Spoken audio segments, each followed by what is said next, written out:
अगर आप भी लेना चाहते हैं देश दुनिया की तमाम जानकारी तो आज ही सब्सक्राइब करें हमारे चैनल को। साथ ही नीचे दिए बेल आइकन को जरूर दबाएं ताकि हर अपडेट आप तक पहुंच सके।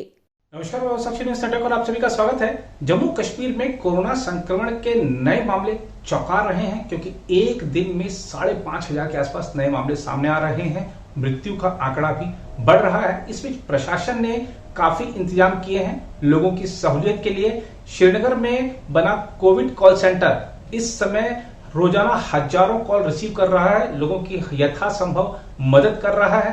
प्रभा साक्षी संवाददाता ने इस कोविड कॉल सेंटर का दौरा किया, अधिकारियों से बातचीत की। आइए आपको दिखाते हैं कि श्रीनगर में कोविड कॉल सेंटर कैसे कर रहा है लोगों की भरपूर मदद। मैं एडिशनल डिस्ट्रिक्ट मजिस्ट्रेट श्रीनगर, अभी मैं Covid in charge and nodal officer हूँ।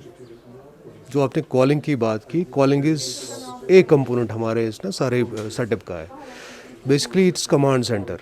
पूरे डिस्ट्रिक्ट श्रीनगर की जो भी कोविड रिलेटेड एक्टिविटीज़ होती है वो यहीं से कोऑर्डिनेट होती है। चाहे वो पॉजिटिव्स को कॉल करना हो जैसे आपने कहा, चाहे किसी को कोई परेशानी घर में हो, हमें पता चलता है, हम उसकी मदद के लिए आते हैं। चाहे प्लानिंग करनी हो, चाहे कंटेनमेंट जोन्स बनाना हो, सैम्पलिंग करनी हो, वैक्सीनेशन करनी हो, सब यहाँ से कोऑर्डिनेट होता है।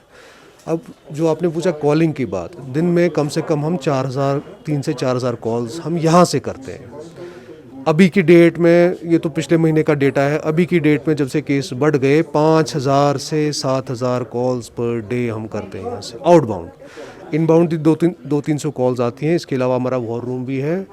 वॉर रूम हमने इसीलिए डेडिकेट किया है कि जो इनबाउंड किसी को कोई परेशानी हो वहाँ वो कॉल्स आती है। तो मोटा मोटी 10-12 हज़ार दिन में इनबाउंड और आउटबाउंड कॉल्स यहाँ से जाती है। नहीं, सैचुरेशन कम हो के छुट्टी देना वो तो मेडिकल कॉल है। वैसे ऐसा नहीं होता क्योंकि आज तक हमें कोई शिकायत नहीं मिली है। डिस्चार्ज तभी होगा बंदा जब डॉक्टर को लगेगा कि ये घर पे मैनेज हो सकता है, तो वो वैसा करते हैं क्योंकि यहाँ सर्च बहुत है, बेड चाहिए लोगों को जो पॉजिटिव है, क्रिटिकल पेशेंट्स हैं, उनको अकोमोडेट करने के लिए जो बंदा हॉस्पिटल में डॉक्टर को लगे कि ये घर में मैनेज हो सकता है उसको वो घर डिस्चार्ज करते हैं दवाई देके। ऐसा नहीं है कि कोई क्रिटिकल पेशेंट हो और उसको निकाल दिया, वैसा नहीं होता। मैं आपको बताऊं कि दिन में लगभग हमारे 1,100 केस आते हैं। तो ऑलमोस्ट एवरीवन हर एक के साथ हमारे डॉक्टर साहिबान बात करते हैं जितने भी केसेस आते हैं। और ये एक दिन ही नहीं होता, 10 दिन लगातार हमारी टीम उनको फॉलो करती है जब तक वो ठीक नहीं होते हैं।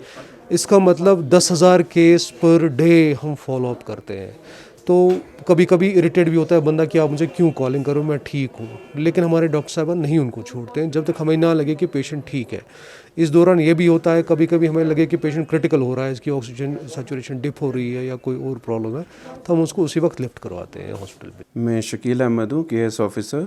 यहाँ पे हमें डेजिग्नेट किया गया as a nodal officer in covid war room. रवैया देखिए कि जो भी पॉजिटिव आ रहा है वो उनके दिल में एक डर रहता है कि हम पॉजिटिव आ गए हैं, बट ये है कि जो डिस्ट्रिक्ट एडमिनिस्ट्रेशन श्रीनगर है वो यहाँ पे 24/7 अवेलेबल है इन केस ऑफ एनी, जहाँ पे उनको ऑक्सीजन की ज़रूरत पड़ती है, मेडिसिन की ज़रूरत पड़ती है, बेड अवेलेबिलिटी की ज़रूरत पड़ती है। तो हमारा हर एक हॉस्पिटल्स के साथ टाई अप है, डिफरेंट एनजीओज़ के साथ टाई अप है, अलग अलग जो एनजीओज़ जो फूड प्रोवाइड कर रहे हैं, तो सबके साथ हमारा लिंक है, जिसके बेसिस पे हम क्या करते हैं कि उनकी जो भी रिक्वायरमेंट्स है उनको फुलफ़िल करने की पूरी कोशिश करते हैं। नहीं, देखिए, अगर कोई भी पेशेंट क्रिटिकल है, काफ़ी ज़्यादा क्रिटिकल हो जाता है, तो हमारी पूरी कोशिश ये रहती है कि वो उसकी कुछ रिक्वायरमेंट्स है, जैसे ऑक्सीजन लेवल किसी का काफ़ी ज़्यादा ड्रॉप हो जाता है तो हमें उनको बिल्कुल इमरजेंसी बेसिस पे उनको हॉस्पिटलाइज़ करना पड़ता है।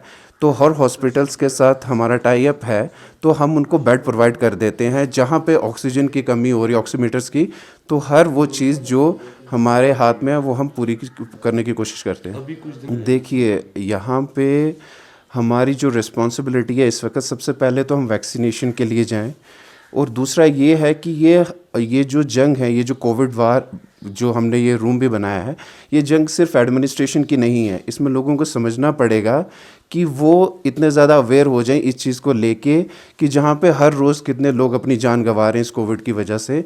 हमें ये खुद अपना एक एटीट्यूड डेवलप करना पड़ेगा जहाँ हम समझें कि हम जब बहुत ज़्यादा एक्सीजेंसी हो तब भी हम घर से बाहर निकलें।